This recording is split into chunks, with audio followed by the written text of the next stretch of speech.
Hi.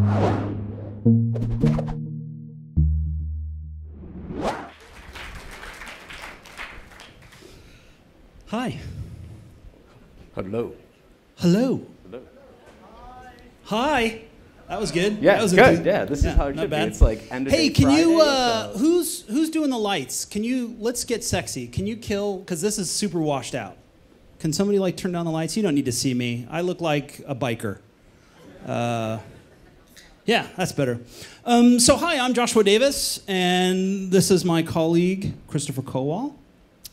We work at a studio here in the West Village called Sub Rosa, and we're going to talk about a little bit about what we do there, mostly building physical spaces. So my role there is media arts director, and Chris is activation director. Yep, activation director. So I kind of oversee a lot of the special event builds that we do, and we'll kind of go into some of those in the presentation, but hopefully we'll try to weave the storyline together so it makes sense why I'm here speaking in front of all you guys. So.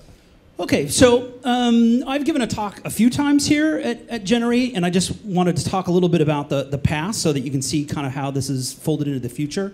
I write code, right? So in the past, I used to write code mostly for the browser using browser-based technology, and I was mostly doing print stuff. So I would write software that would sort of generate images based on specific rules. And as a graphic designer, because I went to art school at Pratt here in Brooklyn, for me this was like super exciting because instead of opening up Photoshop or Illustrator, I could actually write a piece of software and then output those results to Photoshop or Illustrator. So this is actually a computer generated composition using code. And with that, again, like as a designer, this was super fun for me because I could program color as part of the aesthetic. So here's a print that's like 70,000 some odd objects, and I could even control how they get colored or not colored at all. And so I was doing a lot of this earlier work, doing this kind of generative graphic design in the past, using a lot of browser-based technologies.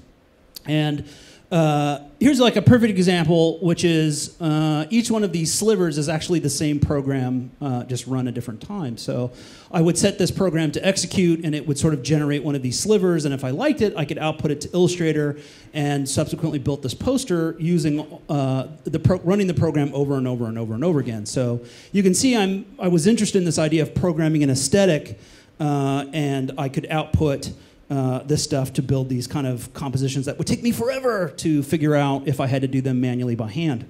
And through this kind of research and experimentation, I was applying this to corporate projects. So a few years ago, I was tasked with giving a face to this project that IBM came up with for this program called Watson. And Watson was a computer that played Jeopardy, and it won. It beat the humans.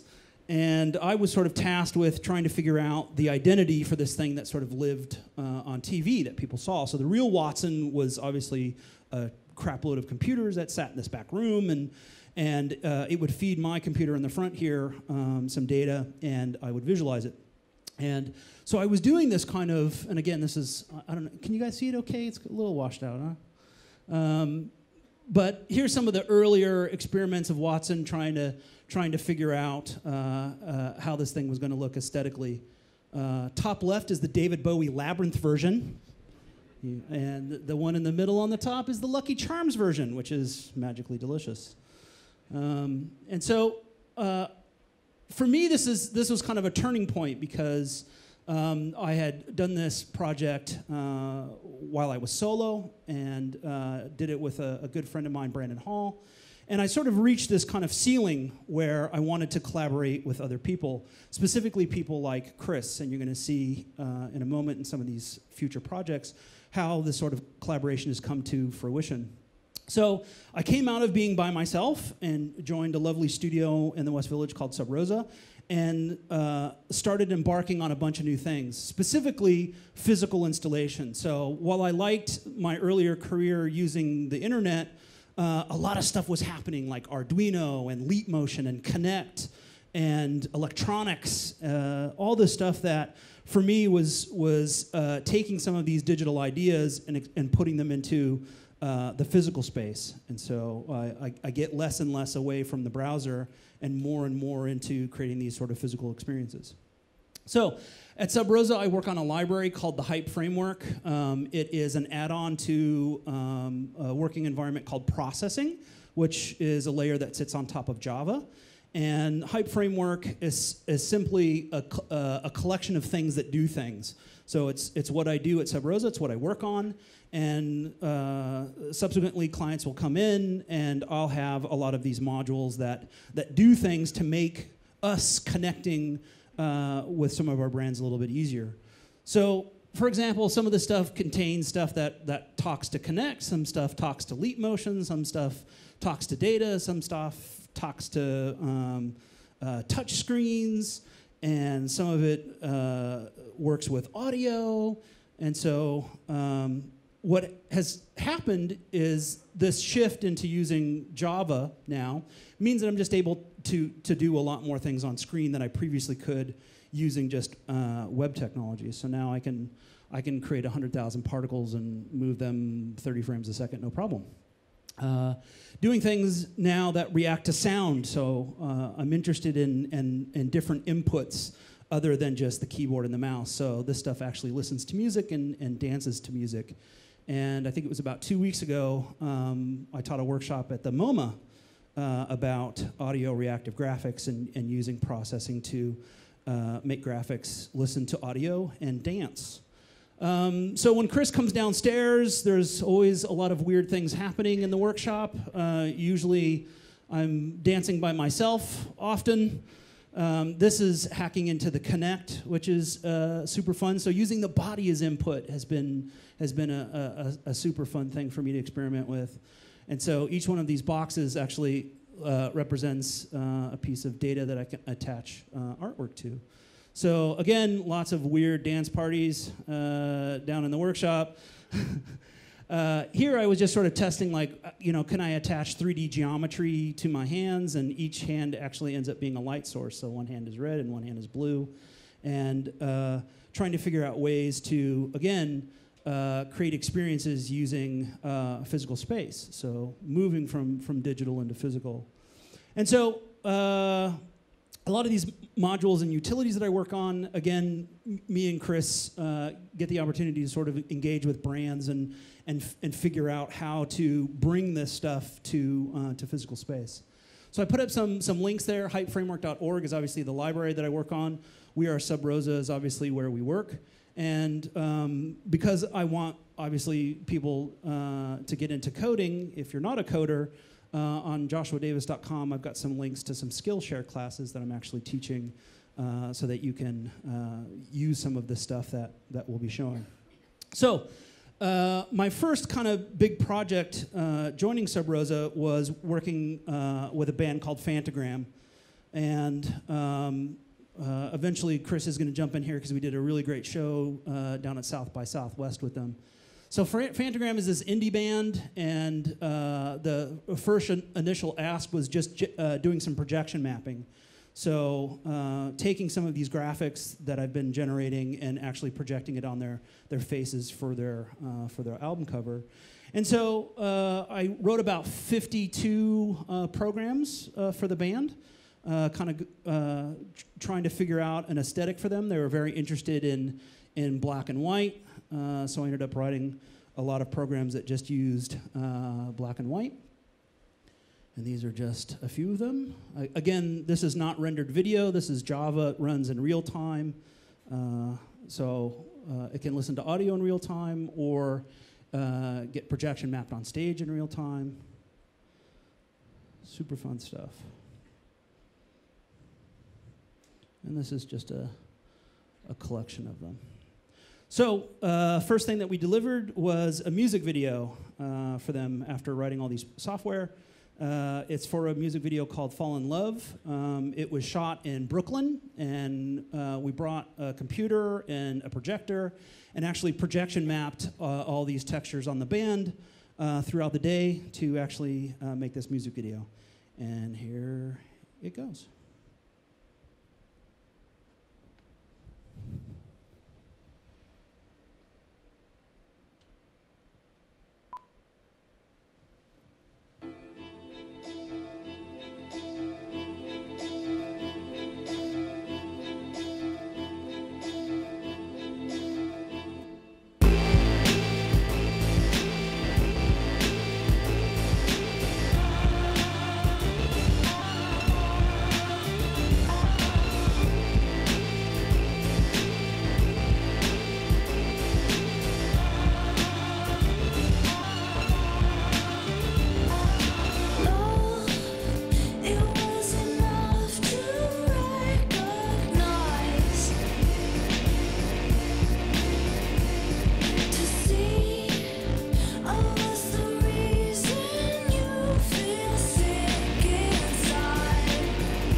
Okay.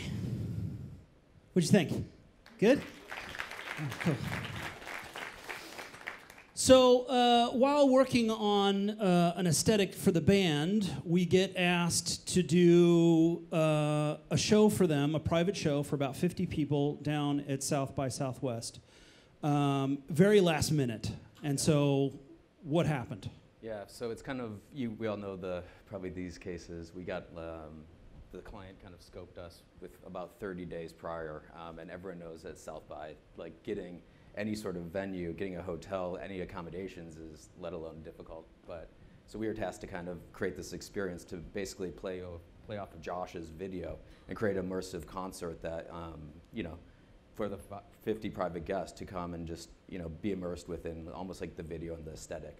So what we did, we actually took over Bird's Barbershop on South Congress, which I'm not sure if anyone's kind of familiar with that. So what we did, we built out the whole space, blacked it out, and ultimately made it just kind of a live environment for live projection mapping. And it had Josh was there and real-time coding and being like creative director and ultimately bringing the event to life. So we had a very short period of time. Obviously, most of the spaces were not available. So yes, we took over a barbershop. And it was great because we knew we wanted to take this kind of projection mapping idea, but actually projection map the entire space. So I ended up doing a modification of the programming that we initially did for the video and did it in a setting where I could control it in real time. So not only is it listening to the band play, but I've got a MIDI controller where I can actually switch up some of the sequences. So while the band is playing, I was basically live playing the artwork. And it kind of looked a little something like this.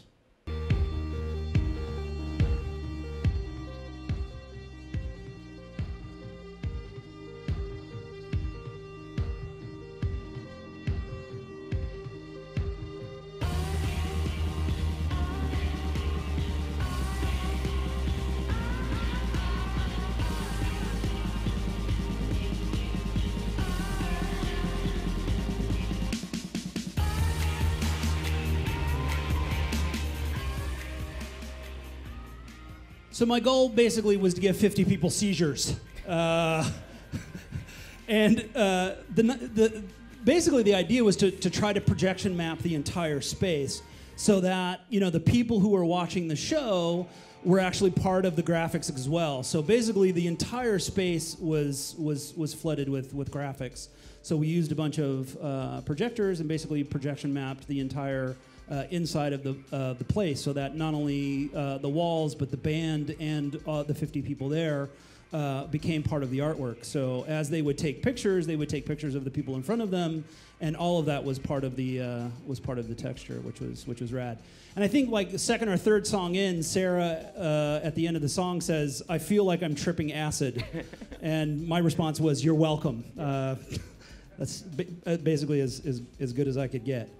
So in that experience of us playing around with projection mapping, we had the opportunity to do a show for Diplo, who's part of Major Lazer, and it was connected with the Facebook F8 conference in San Francisco.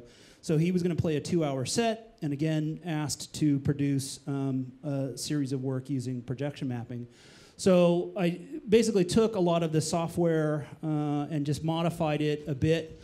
Again, trying to get people to trip out as best as possible. And so taking the software and modifying it in a way where we were going to projection map it on a very large sculpture. The sculpture that they had built at this event was about 100 feet long, and it actually required 8 projectors. So it's 4 projectors on each side. And it's very low tech. The sculpture itself is just a very thin wood and stretched screen around it. But with 8 projectors, I basically could projection map this entire surface. And these are just a couple of the stills from it. And again, this is using reactive audio as well as using a MIDI controller to cycle through the sequence. So this was, again, at the F8 conference, Facebook.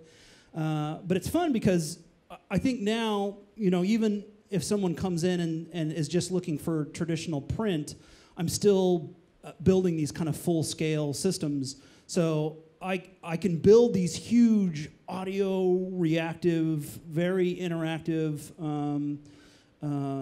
systems, but if I have to rip them out to print, if there's a companion poster or if there's a companion website, the software has the ability where I can, again, take the aesthetic that's initially programmed and basically can output it to any environment.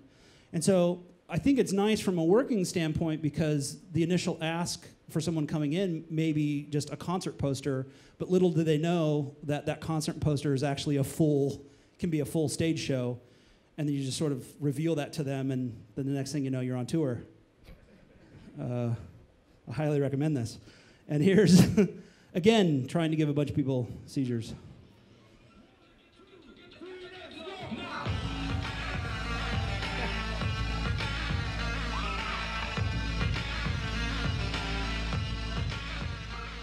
And again, while this is running, I'll mention that all of this is real time. It's not rendered video.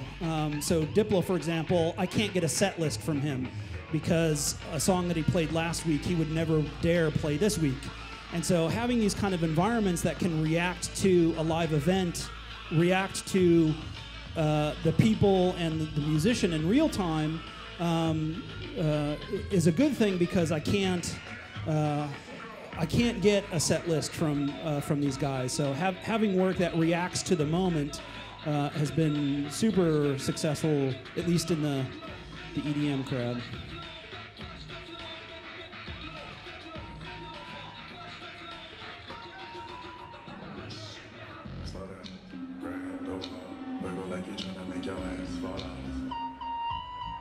To everybody who loves the Bay in here. Hello Kitty Con. Changing gears a bit. Yeah, because when you look at Josh Davis, you think, there's a guy who loves Hello Kitty. Absolutely. So, no, this one was really interesting because Josh is right. I mean, prior to being tasked and tapped for this project for Hello Kitty, I was not necessarily a fan, or I probably just didn't know too much about it. But this past year was actually the 40th anniversary of Hello Kitty, so Sanrio wanted to have a big moment. So what they wanted to do was actually hold the first Hello Kitty conference in the Museum of Contemporary Art in Los Angeles. So you can kind of see some photos. Obviously the groundswell and just the excitement around it was phenomenal, and everyone was super excited to hear that this conference was coming and wanted to obviously participate. For us, the interesting thing was we had a brand that tapped us that wanted to, go on site. It was actually Target, who's a major licensee of the Sanrio Hello Kitty brand. So for them, they originally allocated like a 10 by 10 kind of vendor booth, very kind of run-of-the-mill, like probably not too exciting space. So we received the brief, and kind of Josh and I put our heads together with other team members and kind of came back with a response that was probably way too ambitious, but it was lucky that we have a good working relationship with Target. They kind of digested that and then went back to Sanrio and said, hey, could you give us a larger space? So what we designed was a 2,000 square foot Hello Kitty Dreamland Carnival area with a mystical cave, a carnival, a underwater photo booth area, not literally, but so you're starting to see some photos up here. So this was a design that we implemented. And the interesting thing here at Sabrosa, so you have Josh and I up on stage. I'm kind of on the event side, production, making sure that we integrate well and make sure everything happens. Josh is on the media arts side. I'm the nerd side. But we also have, architects within the agency, creative 2D design, also 3D design, and also developers as well in-house. So what we did for Hello Kitty was kind of say, how can we all come together to really kind of blow out an experience? So, Josh, do you want to talk about a couple things? Yeah, so from, again, this talk is from digital to physical. And so this was a perfect opportunity for us to harness a lot of this digital stuff and put it into a physical space. And so that meant using a lot of kind of new and exciting tech. So we did have this sort of mystical caves thing where I'll show some screenshots from that, but that was going to use leap motion so that a bunch of the kids could go up and wave their hand over this sort of magical pedestal, and it would just trip them the hell out. But the carnival itself, it was a really great opportunity for us to work with a lot of different technology like RFID. So let's walk through the process. So people would sign up. So what we did was kind of, the cool thing was we were isolated in the sense that we had like one designated entrance and exit. So what Target wanted to do is, instead of a lot of our brands that were trying to like have people actually purchase product, they just wanted to have a good experience with the customers and donate stuff. But that said, we wanted to put a gamification element into it so we weren't just like hucking like collateral. So what we did was when a guest came in, you'd go past the registration booth. You'd create kind of a very simple user experience process to kind of generate a profile. And then you would be handed a RFID card that was synced to your profile. And from there, you would be able to enter through and experience the Dream Carnival and a lot of the activities on site and gauge points, or gain points that would ultimately, you could keep playing and get like a lot of really kind of premium Hello Kitty product. Yeah, so the best analogy is skee ball, right? So you go to skee ball and you throw the balls and you get tickets, and then you can exchange those tickets for actual product. So the entire space basically was that, you registered, the RFID would allow you to go around to all these different stations that used different types of electronics. We had a couple of games that were built using Arduino. And as you scored points, those points later could be redeemed to get free Hello Kitty stuff. And it was probably, I think, one of the only booths at Hello Kitty that was actually giving away free stuff. Most of the stuff was for purchase. Definitely, yep. So we're creating an experience for a brand who's giving stuff away. And also for a very passionate audience of being Hello Kitty. So the fun thing is that we had a bunch of these arcades built, which were pretty much hollow. You could kill somebody and hide a body in there, because again, the tech is so streamlined. We would build these massive arcades from our fabricator, and you literally could hide in them. There was just a flat panel screen, and some of these just ran off of Mac Minis. So it was just fun, I think, from a construction point of view to give people that experience of a traditional arcade, even though these things were almost completely hollow. The Ruby Run, that was actually built using JavaScript, and that's just a full screen browser, whereas some of these other things like Hello Kitty Says, that's actually using some LED buttons connected to an Arduino board, and inside there is a Mac Mini that's taking care of all the registration stuff. You can see the little Target logos on the front, and that's where you would actually tap your RFID card, and it would track as you played these games. So we built out this huge arcade, again, using a lot of different tech. Balloon Pop was like a pachinko machine, and again, used Arduino and tilt sensors to see if these little pucks had fallen down certain things, and you would accrue points that way. People were happy. And again, they got a lot of opportunities to win free stuff. And the cosplay was exciting. Super exciting. Fortune teller. So this was not an Arduino machine. It was just talking to a card dispenser, and you could go up, and it would just sort of randomly dispense you a card and randomly tell you your fortune. And so there are a couple of shots of the people playing. So this was successful, very successful, to the standpoint like what sort of shit went down. So over the course of the 3.5 days we were open, we had 25,000 people that came through the actual event. We gave out more than 15,000 prizes just within our space, 8,000 people that came through our space, unique people. And basically by the time we opened up for the day, we had a line outside that was a 3-hour queue. So we were having to stop that was based on the fire marshal not letting us have any more people come through the space. So, basically by 5 o'clock, no new users could come through to experience it. You know, we had moms fighting with security guards. We had Yes. security guards leaving, just kind of like throwing their hands up and saying, "I'm out." You know, like The moms were the worst offenders. Absolutely. They were out for blood. But I guess, you know, we kind of even bring this point up is just because, you know, talking about the user experience and the journey, you know, one, obviously just in browser, but then also like how do you extend that to, you know, an event and like the physical space with all these other touch points you have from a digital standpoint. And I love this story. Security left.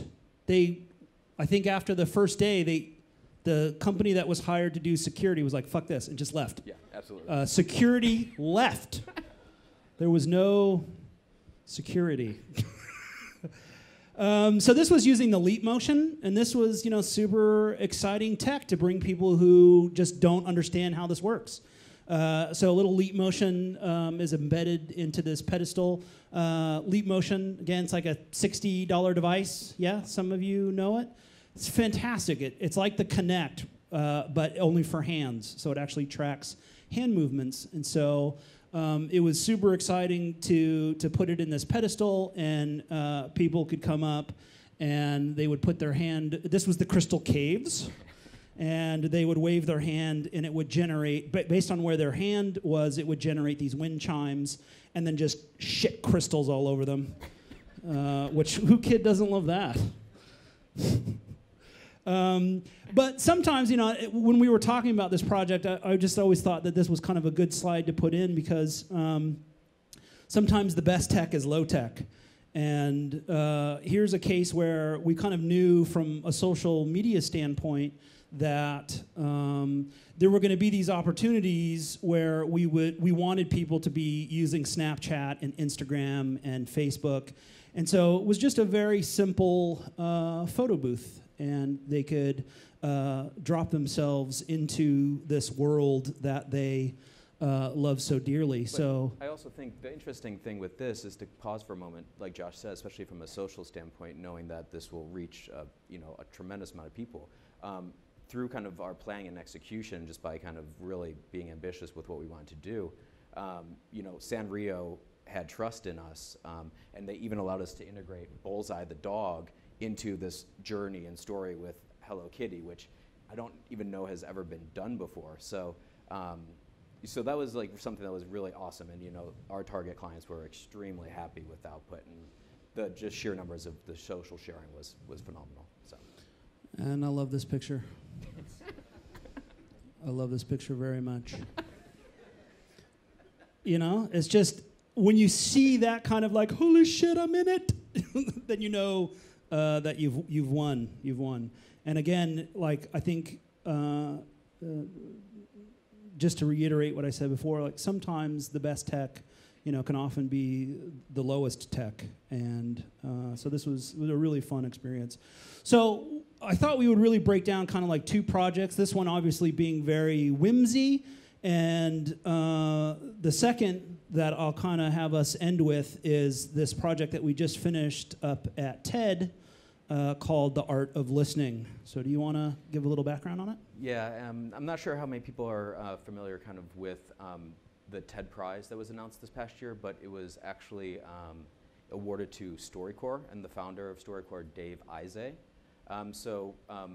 This past year, we've historically, for the last 4.5 years, been kind of almost like TED's experiential agency. So what that means is like when big brands want to go to TED and have an experience there, you know, how do they interact with TEDsters? They kind of turn to us and we help the brands come to life. So this past year, City Ventures sponsored the TED Prize, and it was kind of our job to help bring that to life. You know, and also we wanted to obviously make sure City had visibility, but we also wanted to celebrate the TED Prize and Dave Isay and StoryCorps. So what we did, we kind of took the backbone of like what StoryCorps is, which is all about sharing, you know, sharing these intimate moments with conversations between two people. And I'm not sure if anyone is super familiar with StoryCorps, but the crux or the basic thing what they do is they go around the country and record one-on-one stories. All those stories are then archived in the Library of Congress. And so that's kind of like the backbone, how we wanted to approach the overall concept. And so our job was to celebrate the art of storytelling and the enjoyment of it, I guess. So here's a kind of 180 perspective because obviously the idea is a little bit more serious. It's not as whimsical as obviously Hello Kitty. But also, I think there's some interesting challenges in the sense that, at least with Hello Kitty, we could create a completely controlled area, right? So we were given a certain footprint in which to create that area, and that footprint was enclosed, so we really could design out that enclosed space. But here, the place where the TED conference is held in Vancouver was this year, it's just an open floor plan, so we had to sort of create these sort of modules. And so we took this idea, the art of listening, and really broke it into three kind of key experiences. One is the room in the back, which was sort of an intimate setting where people could actually go in and have a conversation. And then in front of that, we made some Android apps. What was that called? That was called Wordless Stories, and I'll show you some screenshots from that. And then this third space here in the front was a project that I worked on, which was visualizing your reaction to a story. So it would load in 10 stories, and it used Arduino, and it used a heart rate sensor, and it would sort of monitor. You'd put your hand on this device, and it would sort of monitor how you were feeling while you were listening to these stories. And some of them were okay, and some of them were really dreadful. There were some really hard stories to listen to, so you got sort of a wide range of data back from listening to these stories. And so doing something like this, there's a lot of things that we have to take into consideration, like making it wheelchair accessible, and maybe you can speak about some of the materials that were used. Definitely, so from our standpoint, it was really interesting if you think about it, because we got tasked for this project, and we almost had like 3 clients. We had, City Ventures, who was writing the check for us, but then we also had to be mindful of like the TED brand and then StoryCorps. So kind of marrying like all those together to come together without maybe one person, one brand kind of taking the, I guess, like all the limelight. What we really did was tried to focus on, integrating StoryCorps' branding, which is the orange and also the natural wood colors, and making it kind of blend into the scene. What you can see here is like in the background, this is overlooking the bay and the harbor in Vancouver with the mountains in the background. So that really kind of influenced a lot of the spatial design that we did for the booth. But then also playing up with the materiality standpoint really relates to StoryCorps, but also is kind of very sustainable and also fits with the messaging that we're trying to articulate. But then you have really a lot of real world considerations related to the fire marshal, EVAC considerations, ADA compliancy, and et cetera. So that's like, those were all the boxes we had to check before we can start to do the fun stuff, but Josh will start showing you. So here was the first experience, which was Wordless Stories, and it's just a bunch of Android tablets, and we wrote a bunch of Android native apps that ran on this. And it was called Wordless Stories, and it was just based off this idea of how successful emoji has been. And so we thought we would do this sort of gamification where you were given a series of icons, and then you had to guess actually what the story was. So in the case of this one here, Macbeth, Moby Dick, Forrest Gump, Back to the Future. And then in this second space was, again, the data visualization piece. So there were 3 experiences, and this was the second of the 3. And you actually inserted your hand into this little box, and that was to control the lighting. And it had a heart rate sensor, and you would pick one of 10 stories to listen to, and this processing application would take all of this data and give you back a piece of artwork of how you responded to this story using data visualization.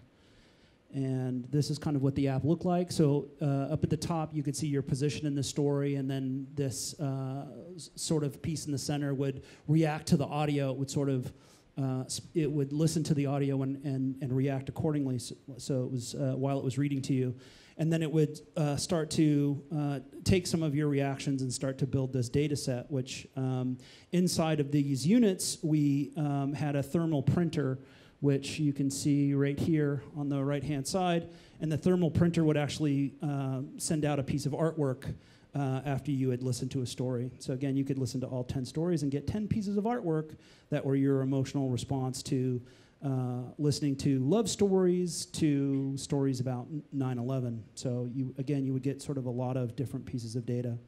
And then again, love this idea of sometimes the best tech is the lowest tech.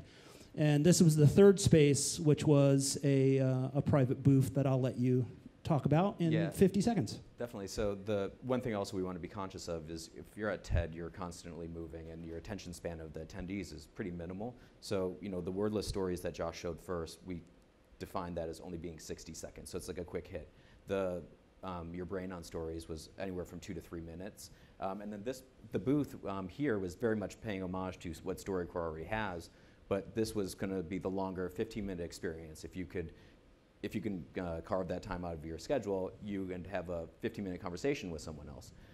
What we kind of found was that guests would go into this booth, and that oftentimes they're there for an hour and a half to 2 hours, and they would just they might riff off of one person interviewing and then switching, but it was really interesting just to kind of have this low-tech, tactile way to just of people communicating and engaging with our brands. So. And again, I think this is such a warm and lovely space to sit in. It's just really, really well designed. We're done. Thank you so much for letting us infect your brains for a few moments. Come talk to us about physical computing because we love it. Thank you so much. Thanks, guys.